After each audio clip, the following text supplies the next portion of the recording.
هدعو حضراتهم يقروا قانون الاجراءات الجنائيه. رئيس الجامعه نفسه كان بيقول هذا الكلام، وكان في حواري معاه وكان بيقول لا احنا مش محتاجين. انا هقول له انا ما اعرفش انهي رئيس جامعه، انا بقول اجمالا. الدكتور جابر. انا هقول اجمالا. نعم. الدكتور جابر راجل خريج حقوق. نعم. طيب يقرا في قانون الاجراءات الجنائيه، فيه نص في قانون الاجراءات الجنائيه مش يبيح، يوجب للامن ان يدخل المنزل دون اذن من سلطة التحقيق او من النيابة العامة، ودون دعوة من صاحب المنزل اذا كان هناك استغاثة من الداخل او خطر من الداخل او جريمة على وشك الارتكاب في الداخل.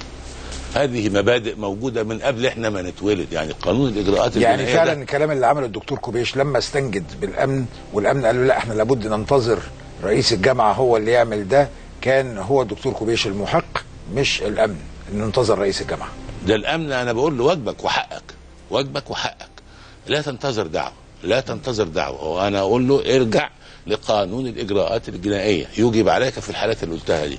ده اسمه الحرم الجامعي، مستقى من اسم الحرم المكي والحرم النبوي والحرم القدسي، مش كده؟